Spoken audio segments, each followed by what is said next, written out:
communities across the African continent are among the most vulnerable when it comes to climate change. Those leaving the continent are often the ones who are climate literate. For more on the impact of the brain drain in combating climate change on the continent, we're joined by research associate at the African Center for the Study of United States, Gideon Chitanga. And that study that talks of those who are climate literate leaving the continent is published in the science journal Climate Change. Gideon, a very good afternoon to you, and thank you very much for joining us. As we understand it, the study sought to ascertain if people had even heard of the climate crisis and if they could pinpoint how it made things worse, directly or indirectly.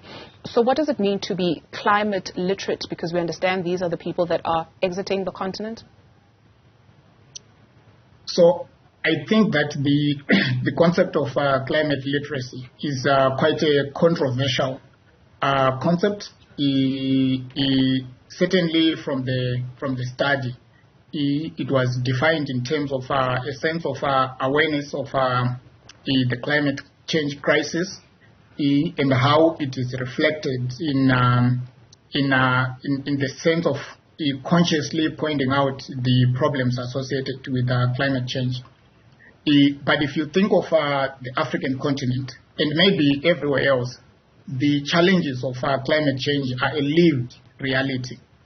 And the ability to draw causal links, I think that African communities can do that, including those who are not numerate or literate in the sense of how we understand learning or knowledge, as in going to school and understanding news media and other spaces where these are discourses or basic ideas of climate change are discussed.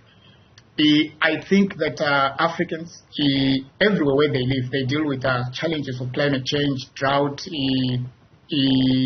floods, and you will hear very traditional societies talk in their own language at the level of their own understanding, including using idioms to suggest that the climate is changing and flooding and drought and heat waves are caused by such climate change because it's part of the realities. The difference here is that the research speaks to a way of understanding climate problems in a Western sense, and I think it overlooks the way Africans understand their realities within their own environment. So this is a crucial point to make. But having said that, I think that the research goes further to say that it was looking at the individual's engagement or relationship with climate change problems and how they tend to react to them in terms of moving from one place to another or moving to better societies or maybe more advanced societies where they can be protected from the challenges of climate change, if you like. Gideon, you've highlighted the need to get into a country and also acknowledge the indigenous knowledge systems that exist of a people. We also made to understand about the study that the climate crisis was bringing on internal and external migration, in particular for the continent. This is nothing new, in spite of the climate change conversations that we have. If you think of the nomads, the Berbers, or whichever people that actually exist on the continent, they move according to the climate, if you will, which goes back to your point of indigenous knowledge systems. So how careful do we need to be in receiving information but not interrogating it, especially given that it assists in policy making? Yes, there are two key issues, I think, from the research. One is localized awareness and how that is transmitted into policy and institutions concerning or relating to addressing problems of climate change. The other is concerns with research that at this moment overlooks local knowledge or African knowledge in our context. And there's a whole board of knowledge around decolonization of research and knowledge that addresses that question. But having said that, the key takeaway in this research is that there is need to involve local communities. There's need to involve people in the margins. There is need to involve the less educated and the poorer people in conversations around climate change. And if we are, and we have to do that, we need to understand the way they talk about climate change so that the level of conversations are informed.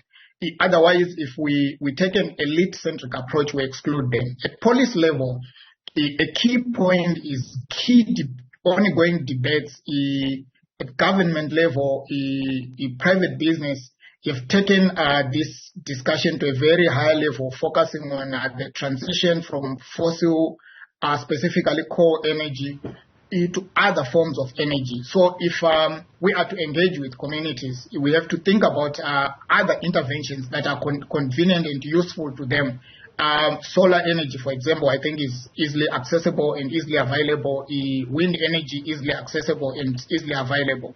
Then the third part is that for African governments, you see the discourse or debates around climate change, you have a Western-centric dimension of knowledge and ideas to it, which tends to think of climate change in terms of how Western institutions want to look at it and approach policy interventions from. We need to think about African ways of engaging with the problems of climate change, and we need to engage broadly as Africans and with the developing world to try and come up with interventions that are more useful, more adaptable to our conditions. I'm thinking of Africa looking at two sides of the world, one side focusing on the West, the other looking at China, and how these two big players in the climate change discourse can assist. I think that within the framework of China-Africa relations, there is need to deepen knowledge and academic and policy research and engagement, and trying to find suitable bottom-up interventions which can then be funded and rooted in community-based challenges as compared and contrasted to technocratic interventions that are externally driven. Two questions then for you, Gideon. What should that tell us? That research on the continent is not supported by the continent?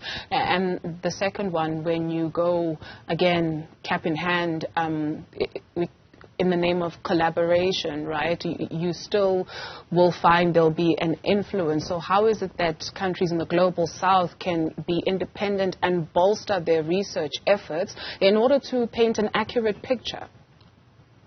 It's a political question. It's a difficult one because it is linked to funding, and African countries do not have the resources not only to fund research and education, but also to fund investment in climate transition or climate change. So on a very practical basis, most of the interventions that we are talking about, they are funded by the key global players, and these global players tend to come to African countries or communities, whether it's at the level of the African Union or the SADC, with an agenda, with projects already structured. Point well made. As the connection lets us down, Gideon Chitanga is a research associate at the African Center for the Study of United States. Thank you very much for your contribution.